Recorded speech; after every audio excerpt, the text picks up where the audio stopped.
están sacando al equipo de Spalletti. Bien, tenemos con nosotros al colega Alfonso Pérez, pero me gusta decir Alfonso Pérez porque hay que rematarlo. Medina.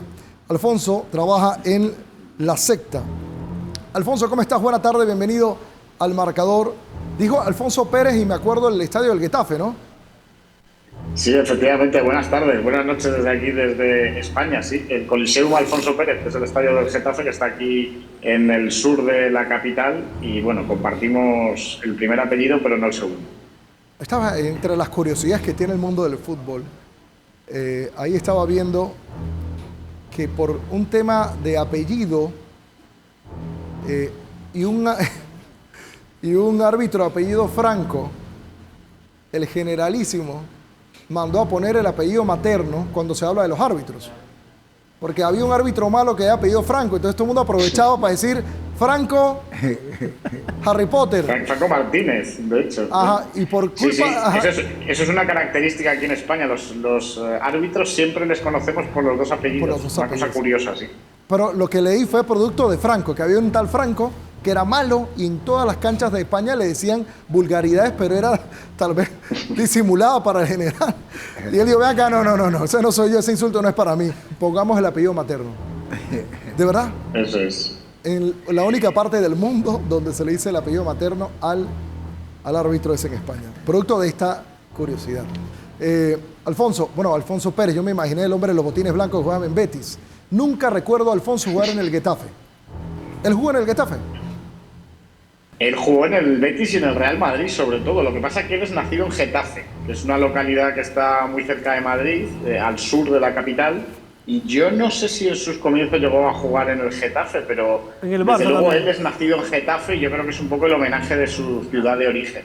Pero tuvo que A un haber sido... futbolista que jugó en la selección española también y que metió goles importantes en una Eurocopa, recuerdo. La del 2000, y la verdad sí. es que sí, efectivamente. Y la verdad es que es una persona muy querida, sobre todo en su ciudad de origen, en todo Madrid. Pero estamos hablando de Madrid, o sea, el estado principal de España, o la provincia, sí, y que... La comunidad autónoma, sí. La comunidad autónoma. Pero veamos, o sea, para que Alfonso, que está en vida, Alfonso puede tener menos que tu edad, leyenda. Sí, por supuesto. Alfonso puede tener 60 años, plenos. O 50, sí, por ahí O anda. 59, 58. Anda por ahí. Por ahí. Menos, sí. Para que el estadio se llame Alfonso Pérez, debe ser que era tan querido o que en Getafe no nació nadie. Puede ser. Increíble, ¿no? No, sí. Sí tiene Getafe también otros ciudadanos ilustres, ¿eh? Lo que pasa que, bueno, en el mundo del fútbol probablemente es el más conocido y el más querido. Claro. Alfonso Pérez, tú que eres, ¿cómo es? Homónimo. Tocayo. Homónimo, exacto. Homónimo y Sí. tocayo. Alfonso, bienvenido al Marcador. Oye, en esta locura del Real Madrid en Stamford Bridge, que se está clasificando a semifinales, que sería la 10ª en 13 años. Sí, efectivamente, y sería la 15, la 15ª del Real Madrid. Y de momento la verdad que todo apunta a que por lo menos va a jugar las semifinales. Por lo menos. Y probablemente se va a medir además con el Manchester City de Guardiola, que es un duelo que aquí tiene mucho morbo por toda la rivalidad que ha habido siempre con el Barça de Guardiola y aquella época, en fin, con el Madrid de Mourinho. Y la verdad que, bueno, recibir a Guardiola en el Bernabéu desde luego va a ser uno de los grandes alicientes de esas semifinales si finalmente se clasifica el Manchester City, que por el resultado del partido de ida todo parece indicar que sí. Alfonso, pareciera que se repite las semifinales del año pasado porque fue Manchester City, Real Madrid. Pero, ¿sabes qué, Alfonso? Estaba viendo hace poco en La Secta, creo que es, Jugones. Estaba viendo Jugones, lo vi al completo. Y yo creo que lo presenta Josep Pedrerol. Es un noticiero que me imagino que es en el mediodía español. Yo creo que este tema de Negreira, que arrancó como una lágrima de un pingüino allá arriba de la montaña, y esa lagrimita creando la bola de nieve. Creo que así una vez pasó en una cómica. Yo creo que este tema Negreira ya se le salió de las manos a todo el mundo. Ya estamos hablando de historia, estamos hablando de Franco, de que si el Barcelona hizo así alguna vez, que si Franco alguna vez ayudó al Real Madrid. O sea, esto se fue por todos lados. O sea, lo que tenían la responsabilidad de tomar la responsabilidad, lo que hicieron fue lucir en mi caso voy a señalar a Joan Laporta como... Joan Laporta habló como Chepito. Ponme a Chepito, por favor. Chepito lo puede decir aquí, Chepe Bomba. José Miguel Domínguez. José Miguel Domínguez puede decir hoy, acá en el marcador, no, que en Franco, que ganaron Champions en blanco y negro, que Franco los ayudó. Eso lo puede decir Chepe acá desde Panamá, o lo puede decir J. Jordi en el Chiringuito, que quiero mucho a J. Jordi. Pero que lo diga el presidente del Fútbol Club Barcelona, esto ya me pareció que ya, esto perdió todo tipo de contexto. Esto ya parece, dime que te diré, como decimos en Panamá. Pero me imagino que tiene pruebas, ¿no, Alfonso? Me imagino que él tiene pruebas. Que va a tener pruebas. Él votó sí las hay. De que Franco los ayudó. Hay pruebas de que el Real Madrid tenía exjugadores, exdirectivos. Hay pruebas de que Franco, o en ese régimen... Pero vamos a algo más serio.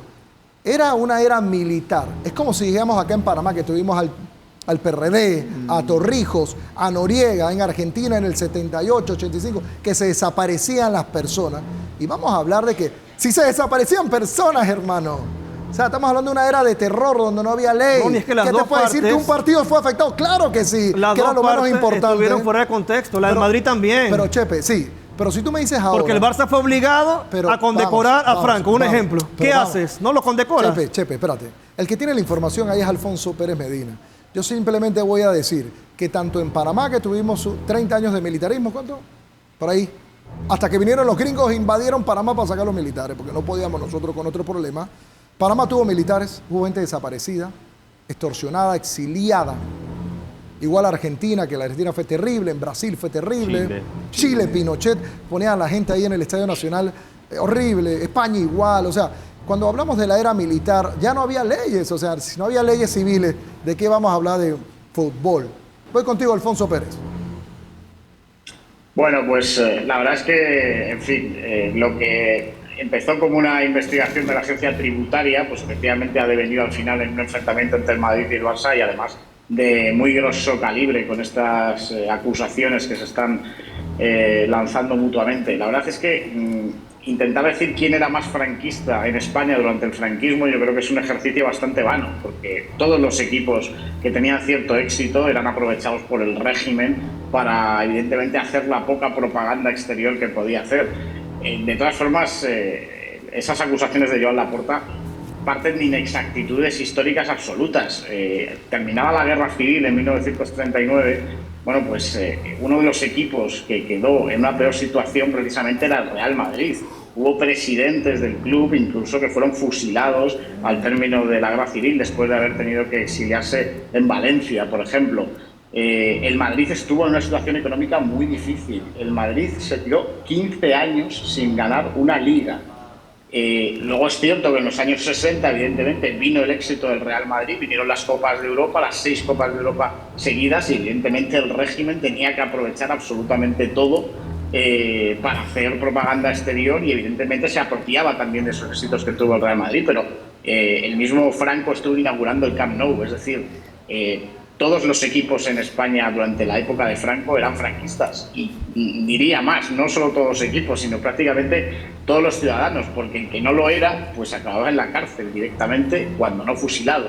Es decir, en una dictadura militar, pues bueno, sabéis lo que es perfectamente, lamentablemente, y la verdad es que en estas alturas del siglo XXI, en el año 2023, que nos pongamos a discutir quién es más franquista, pues yo creo que es una cosa absolutamente sacada de contexto. Esto era algo para una conversación de los tíos. O sea, acá en Panamá le decimos tíos a nuestros tíos. Mi tío abuelo, no, que en Franco, o acá Noriega, o acá Torrijos. Una conversación que no tiene nada que ver con la realidad. Y a mí me parece que el discurso de Joan Laporta, fuera de contexto, porque estamos hablando de un caso actual de hace 16 años, de Negreira, Franco no tiene nada que ver aquí. Y la respuesta del Real Madrid igual. O sea, increíble, yo no sé. Impresionante. Se desproporcionó esto, se salió de control, y esto terminó siendo, como decimos en Panamá, una pelea de lavanderas.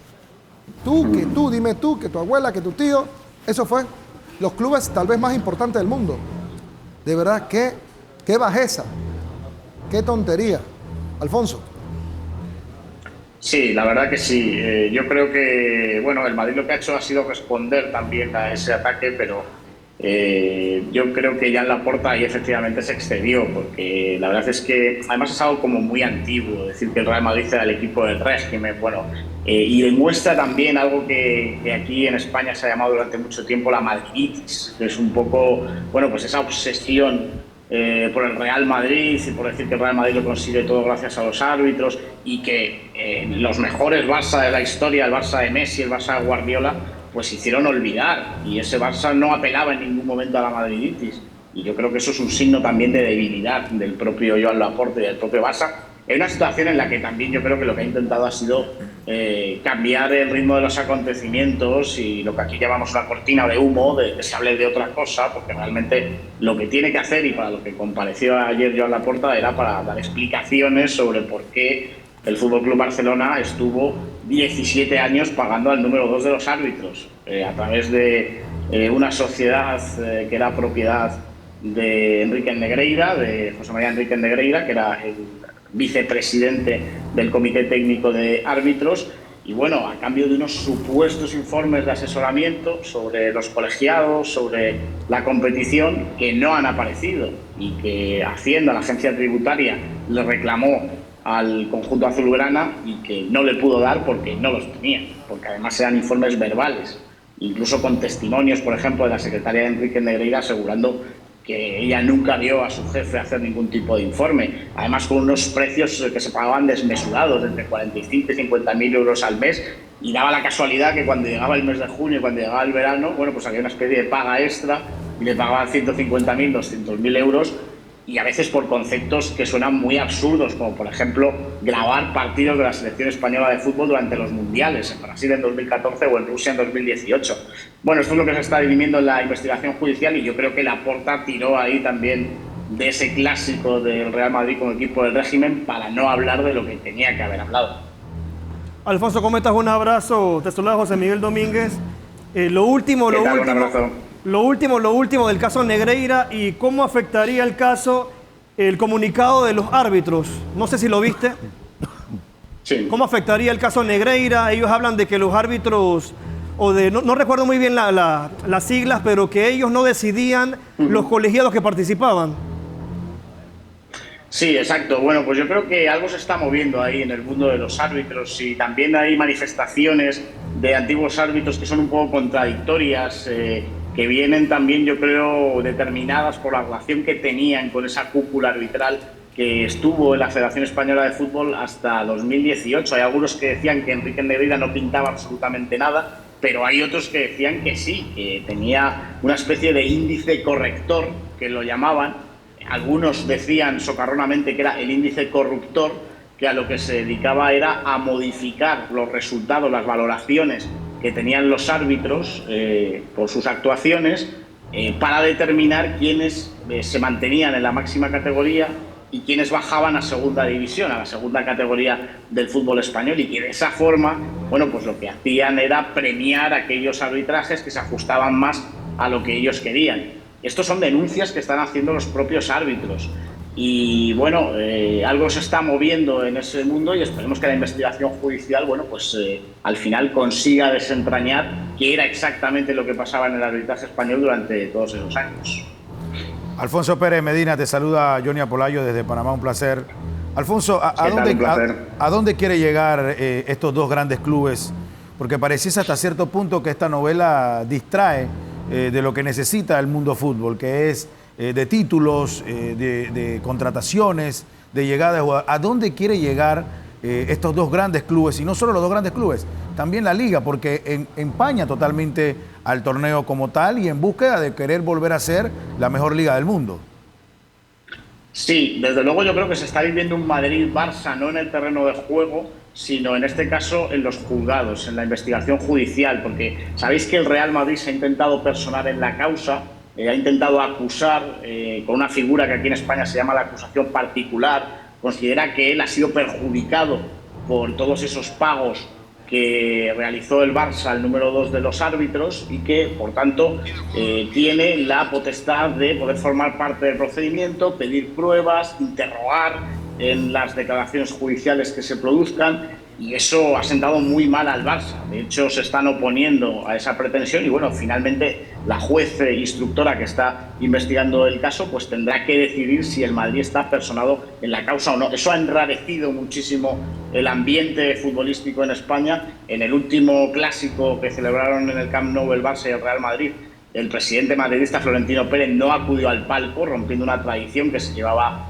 llevando a cabo en los últimos años. Y hay que recordar además que hace no tanto tiempo, hace no muchos meses, el Madrid y el Barça fueron aliados para intentar montar la Superliga, esa especie de competición europea con los clubes ingleses, con el Bayern, con el PSG, para intentar superar la competición de la Champions League. Eso se cortó de raíz, pero hay que recordar que el Real Madrid y el Barça comparten muchos intereses comunes y, como decís, efectivamente a nadie le interesa que la gente deje de creer en la competición. Y eso es algo que está pasando ya en España, porque hemos visto en los últimos partidos que ha jugado el Barça fuera del Camp Nou, por ejemplo en Bilbao, en San Mamés, que no es un sitio tradicionalmente hostil al Fútbol Club Barcelona en el País Vasco, que es más hostil, por ejemplo, al Real Madrid tradicionalmente. Bueno, pues se tiraron billetes de dinero y se cantó a la corrupción y bueno, un ambiente bastante hostil contra el Fútbol Club Barcelona. Pasó también en Getafe, en el estadio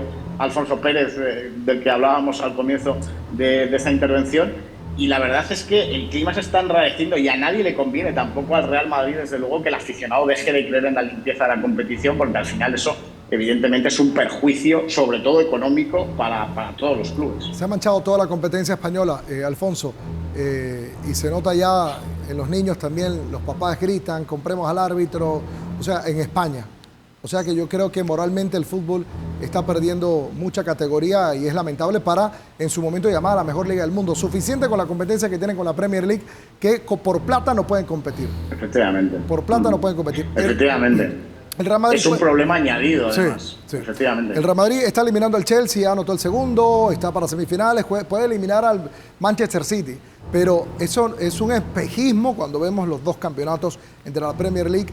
¿Quién es más vistoso cada fin de semana? Nadie le importa el Getafe, Rayo Vallecano, o en su momento Getafe contra el Cádiz, o sea, digo yo acá en Panamá, pero sí le está importando el Nottingham Forest contra el Leeds United por los jugadores que tienen cada uno. Pero bueno, es un tema muy español y esperemos que pronto esto se pueda resolver.